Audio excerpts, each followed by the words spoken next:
Hello, hello, hello. It's Gus Tucker and Jeff Farrell. We're here at Financial Freedom Friday. How you doing, Mr. Jeff?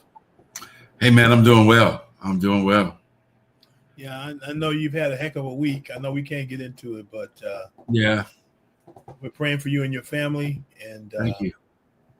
and this too shall pass, as they say. Yep, But yep. what we're going to do, we're going to kind of recap um, some of the things we talked about during our last session. And I know that everybody has had an eventful week in terms of what's going on in the United States these days. And you really got to stay focused because you can get distracted.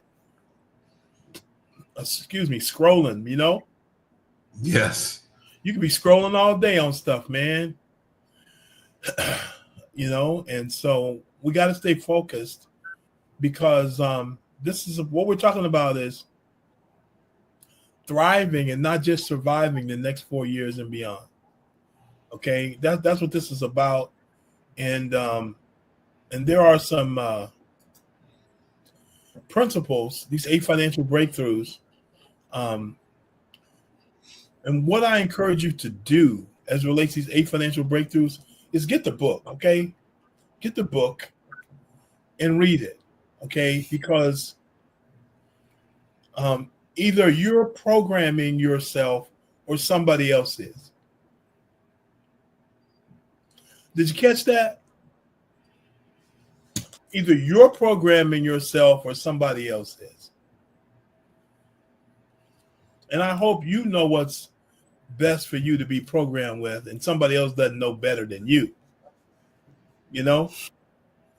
So get this book. How do you get the book? Schedule a free financial strategy. There's going to be a QR code at the end. Schedule the strategy. We'll send you the ebook, which is a summary. When you follow through with the strategy, we'll send you the entire book. Okay? So get this book. If you're adventurous, just buy it on Amazon. It's an Amazon #1 bestseller. It will help you. Okay? I know I've been in this industry over 20 years and Jeff more than 15. Jeff, is this book, will it help him? Absolutely. And it will give them a framework for how they should think about the challenges that they'll face financially and how to best position themselves and their family for the future. Yep. Now, we're going to hit y'all with a fair amount of stuff because it's all about education. I'm going to mention a couple books. I have the graphics up next week for a couple of books we want to get in on top of the one we just mentioned. There's like 4 books at least. We got to get our mind right. And we get our mind right by challenging our thinking and expanding our thinking. Because right now it's about your house, not the White House. Okay? Hey Jeff, is there anybody outside of your house that's sending you money to pay your bills, man? No, no, there isn't anyone sending me money. Really? You're not on anybody's list where they just, I'm thinking about Jeff. Let me send him a couple grand this month. Just benevolently, huh? Yeah, benevolently. No. Yeah, I was thinking about Jeff and just wanted to make sure he's doing all right. Send him a couple. No. No, sir. No. So we have to be on the lookout for ourselves. And now, hey, we can be interdependent with folks, but it's our responsibility to provide under God. It's our responsibility to provide under God and His leadership our needs. Now, our brothers and sisters can help us out from time to time, and man, I'm sure they will, but it's not on the regular. You know what I mean? Right. So let's go. So these aren't just words on the page, but these are concepts that need to be turned into values, things you value, and things you apply in your life every day to change the trajectory of your life. Okay, the thoughts you have every day, the things you allow to rest in your brain, and you make decisions on it, going to change your life. So these concepts of vision, leadership, your mindset, your purpose and intention. I'm having a spirit of excellence, of having the framework of being an owner, of executing with precision and then perseverance. Jeff, are there anyone on this list that really stand out to you that that you personally like would say, man, for me right now, this one is huge, or these two are huge? What would you say for yourself right now? Yeah, I would say vision and perseverance are probably huge for me right now. In that, you got to figure out where it is you want to go. Yes, and have a clear view of that, and then be willing to persevere, because there's no such thing as just a smooth line from point A to point B. There are going to be dips in the road. There are going to be challenges that you're going to have to face, because anything worth doing is going to require effort. So you have to adopt a willingness to persevere through the challenges and not allow anything to deter you from accomplishing the vision that you have. And just know that if it's worth doing, it's going to be worth fighting for. Yep, I hear you. So, so in the whole idea of vision, Jeff just mentioned this. I know you're hearing all kind of messages that are coming across the whatever screen you look at during the day, whether it's your cell phone screen, whether it's your computer screen, whether it's a TV screen, whatever, tablet screen, whatever it is. There are messages that are coming across. 2025 was the inauguration, and there's a certain amount of chaos. There's a certain amount of chaos that's going on. And it's going to be critical that you are focused and you don't let the chaos get you off track. Okay? And that you set the programming in your head and in your home. Okay? Jeff, does that make sense? It absolutely makes sense. The programming is going to happen. You'll either be on someone else's program or you'll decide to create your own. And as you mentioned earlier, other people probably aren't thinking about you the way that you would be thinking about you. And they're going to program you to their benefit and not for the benefit of you and for your family. So you really have to be intentional about that and just, set the bar for yourself. Yeah. And so what you're going to see and the way you're going to perceive your life is based on what you're hearing and what you're seeing. Okay. And so you got to set the expectations for your future. Okay. No one is going to have a better plan for you than you do, that you do before God. Okay. So the implications of this are you're called to lead yourself, and there's other people. It's either in your family. I call it where you live, work, and play. There are people you're called to lead. First, you got to lead yourself and then lead other people. Okay. Now, there are all kinds of things that are around us that could seek to get us off track. Okay. I know you all got some friends work at the government. I know I do. And man, it's been crazy for them. Layoffs, rumors of layoffs, this, that, and the other. What's going on? Blah, blah, blah, blah, blah, blah, blah. And but that's a contributing factor. Regardless of what happens to those folks, and I know I've been without employment before a couple times. It's a contributing factor, but it doesn't have to control your life. Because you and God are the primary determining factors. Mm-hmm. God hasn't put a person on this planet who's following the plan that God has for them, who lost. You can't lose when you follow through on God's plan for your life. He's the determining factor And if you're willing to work along with him, your future's going to work out. And then Jeff was talking about desire or perseverance. Hey, all of us want justice, equality, and significance. All of us want that. Okay. We just finished up Black History Month, and I'm sure you learned a lot of stuff about if you're a person of color and you consider yourself a Black person or an African American person or an African person. There are a lot of accomplishments that we as a people accomplished that nobody talks about and we don't get credit for. And the significance of that is not talked about, but it's no less true. Okay, so even if those things are happening, we have to stand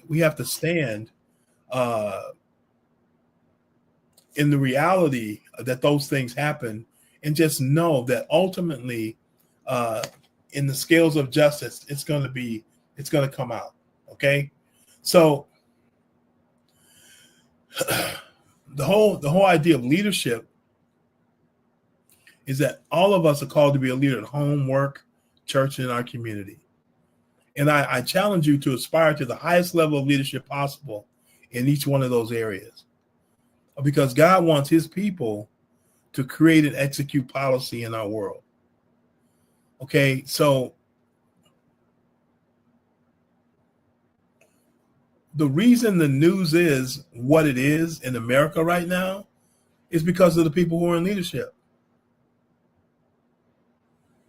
And the people who are in leadership, they're making decisions based on their value system. And so it impacts 300 million people. Okay? You and I have the opportunity to either elect that next group of people that's in those positions or to be one of those people that's in those positions. So some of you out there that hear my voice, you're called to be one of those people. I would encourage you and challenge you to go for it. Or you know people who should be in those policy-making positions. Come on, let's rally behind them and get them in there. Because God desires his people to be in those areas. Now, Jeff, I mean, think of all the people in the Bible who are in areas of leadership on a countrywide level during those biblical times. Yeah. I mean, Joseph, Moses, Yep. Joshua, Daniel, Esther. Yeah. Esther, you know, and over there are other ones. But look, you're called to be at those high levels of leadership as well. Okay? 3 components of leadership. Jeff, character, content, and skill. Jeff, is character important with leadership? It is ultimately important. More important than skill and content, in my opinion. Why do you say that? Well, character is who you are, and it is who you are when no one's watching.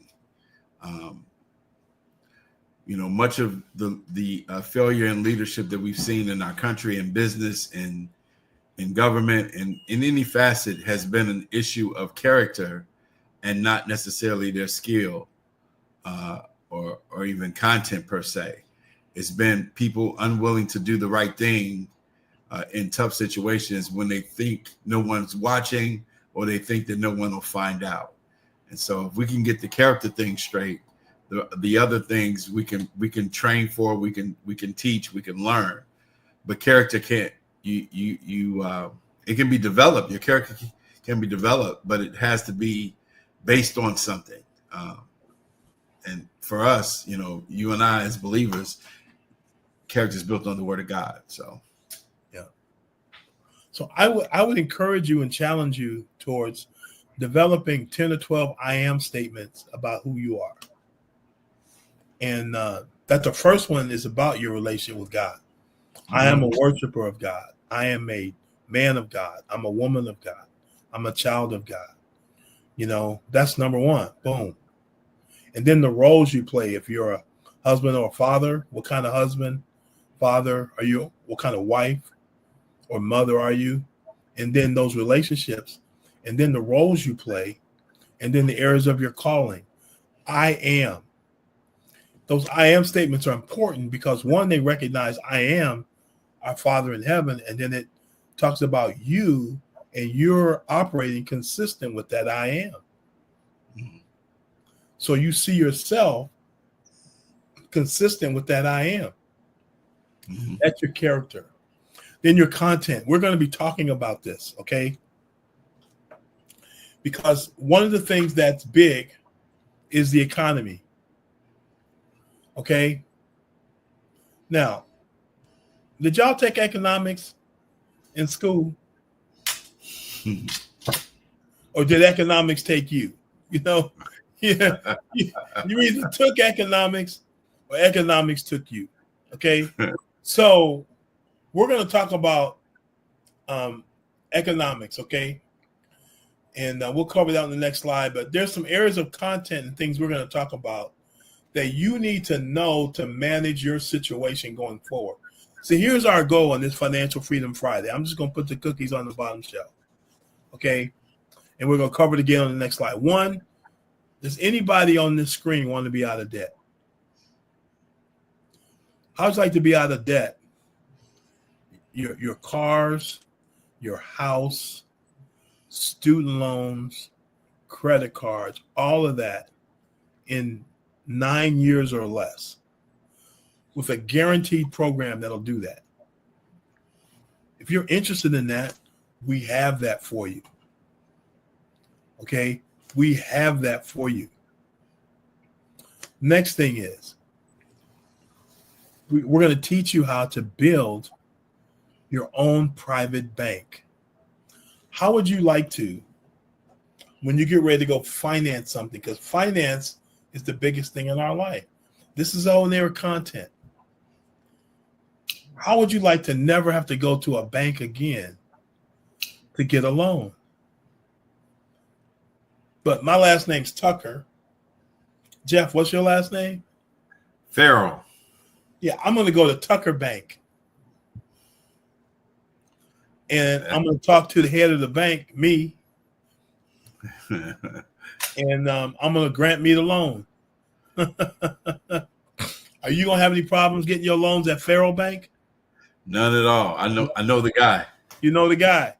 He's a good friend of mine. He's a good friend of yours. So one, we're going to focus on getting you out of debt. Two, get you set up and put capital in your bank so that down the road, you can finance not only what you do, what your kids do, and what your kids' doing on down the road. Okay? We're going to have a 200-year plan.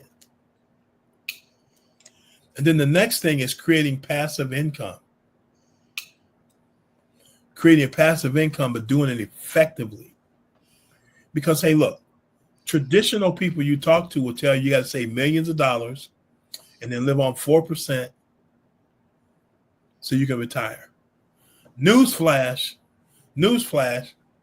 ain't hardly none one of Americans going to do that. None one. Very, very few. So what we believe is you got to get better and smarter at identifying and leveraging income opportunities that are passive. So we're going to talk about that. That's going to be content. Okay. And then skill is applying those things in real life, in real time. Okay. So character, we talked about core values, the areas of content in your home. How are you about loving and leading your family? Jeff, do any of the problems in our society have anything to do with the state of the family? Absolutely. They're the very centerpiece of the challenges that we face. It is the problems in the core family. Tony Evans, who I'm a big fan of, from Promise Keepers conference several years ago talked about if we had strong homes with strong men, then if we had strong men in the home, then we have strong homes. And if we had strong homes, then we'd have a strong community. And if we had a strong community, we'd have a strong church. And on out from there to an entire world would be strong if the family was strong. And so it starts with the core family. Yeah. And it's the husband and the wife working together as a unit. Yeah. There's this controversial concept. We're not going to get into it right now, called submission. And the people who get it all wrong, and the wife got to submit to the husband. Well, if you read the Bible and you read the whole thing and you read it in context, it says we're supposed to submit to one another. Yeah. Okay. I've been married 40 years in August. And I submit to Renee. Renee submits to me, and we both submit to God. That's how it's supposed to work. Yep. And I've got a certain role in the family, and she's got another role in the family, and we take those roles. But in terms of our value before God, we're of equal value. We have different roles, and we submit to one another. It's not a one-way street. Then career and entrepreneurship. Okay. Are you an expert in your chosen area of value creation? Are you making enough money? Because we're going to get into this going forward. Are you making enough money? In America right now, the average household makes a little over $80,000.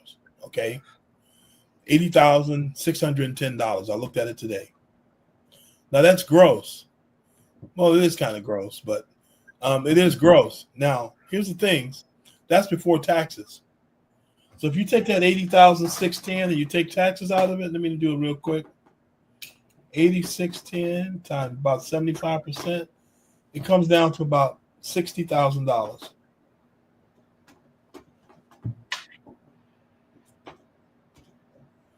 Divide that by 12, it's like $5,000 a month.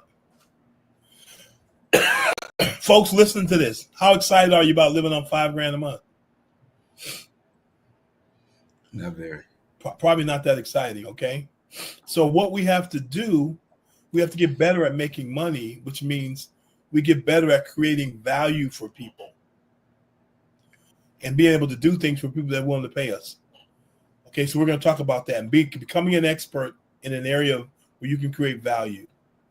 And then becoming an expert in the area of serving people in your church family. And then in your community, where people see you as a person of what? Value. And do people know what to come to you for? Do they know what to come to you for? And can they find you to come to you? I was listening to somebody say it's like being Mariah, having a Mariah Carey voice, but no one's ever heard you sing. So part of it is building your expertise. The next part is getting your expertise out. Down the road, we're going to bring some social media and other experts on here and have them talk to you about that. But we have to learn how to build your presence in the marketplace. First, you got to be able to do the thing. And then you got to tell people the thing it is that you can do that's relevant to their situation. And when you do that, we can increase our income. Does that make sense? Absolutely. Absolutely. And then your skill is your ability to apply all this kind of stuff. Okay, so check this out. We're going to get ready to close this down. How you develop your leadership skills? First, you got to lead you. Step one. Step one, lead yourself.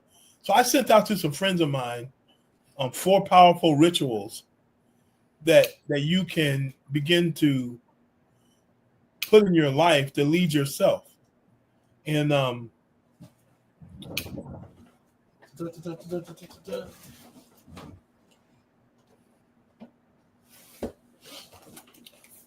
have it right here. And I have the 4 rituals on the inside of this book, and I'm starting to execute on them. So you got to lead yourself. So check this out. Do you have a morning ritual, something you do every morning to get yourself off on the good foot? Okay. And so one of the things it talks about here is record blessings in your gratitude journal. That's what this is. Record key I am affirmations. We just talked about that. Things about your character. Drink some water. Get 30 minutes of exercise. Oh, Lord. You know we got to do that, Jeff. Yes, sir. Yes, sir. Then your getting ready ritual. Man, lay your clothes out. Have your breakfast snack already laid out. Have your backpack and all your stuff you got to take to your job or wherever you're going. Have it all together. That makes sense? When you're not running around. My son, he's staying with us for a little while. He went in and out the house like 5 times looking for his key fob. And he found it in his pants that were in the washing machine. Oh, Lord, that's not good for your key fob for your car. Okay? So have all that stuff laid out. Yeah. Then you travel, the way you get to wherever you got to go, have that laid out. And then your day at your office, whatever your key thing is, do that first, whether it's making phone calls, doing a report, whatever, boom. Then when you're leaving, how do you clean your desk, set yourself up for the next day? Then sleep. What time are you going to go to bed? Don't be having screens in front of you. Do what you need to do to get it quiet. Maybe you do some stretching or something like that. Night, boom. And then tonight, and then Sunday night, right? Before you're going to start Monday, lay out your next week. Know what your key meetings are. Do meal prep, whatever it is you need to do, get yourself ready. So do you have a ritual where you're leading yourself? Or you always harried and hurried, never have enough time? About to pull your hair out. You know, and if Jeff pulls his hair out, he in trouble. Okay. So start with your priority relationships. Guess the first relationship is with yourself.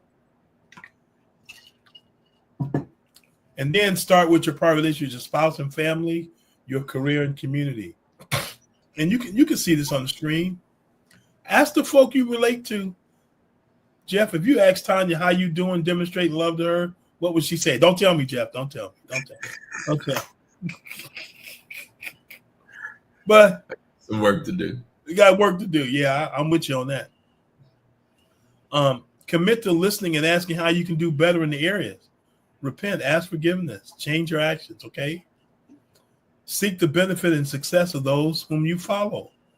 The people that are in leadership above you. Man, work to make them successful, okay? Study the Bible, read information on these areas of your identity, get a mentor and coach to keep you accountable.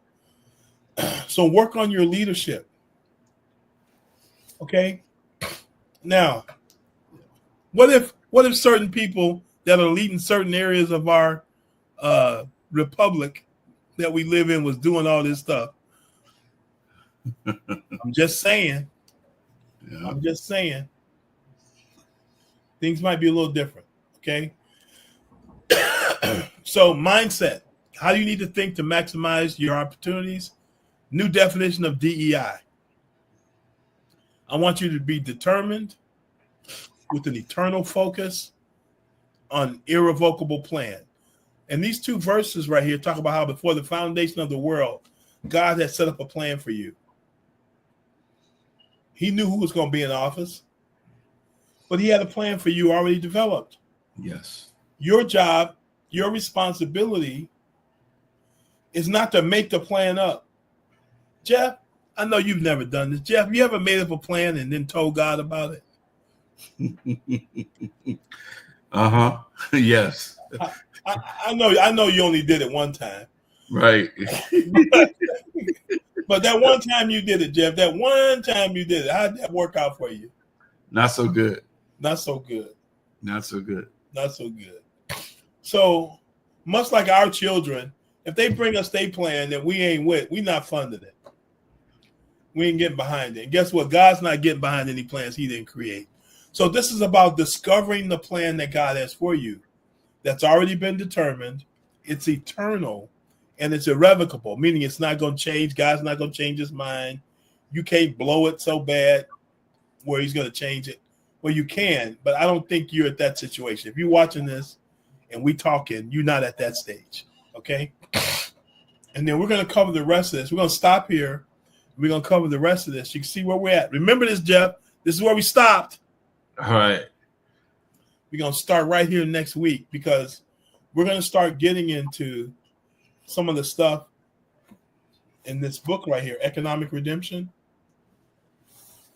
And there's a couple of other books that I'm going to tell you about, okay? One is called Becoming Your Own Banker. Becoming Your Own Banker. And it's by a guy named R. Nelson Nash.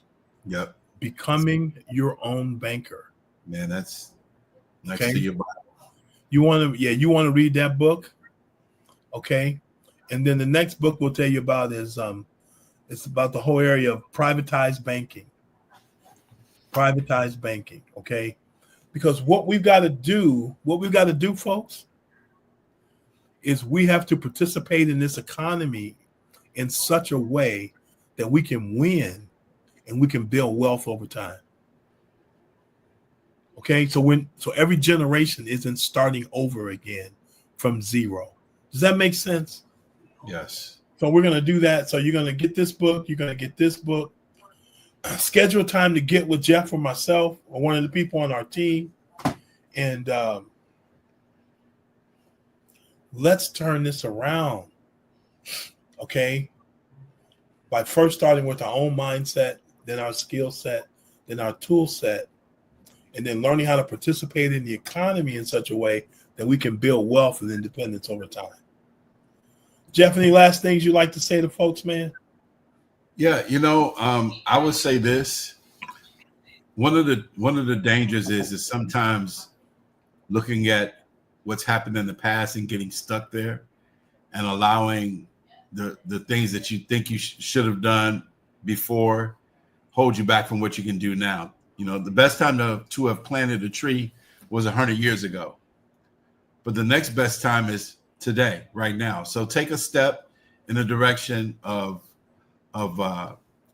creating the tree, if you will, and get with Gus or I and take a step in the direction, because the future's ahead of you, and it can be whatever you decide for it to be, but you got to decide now. Yep.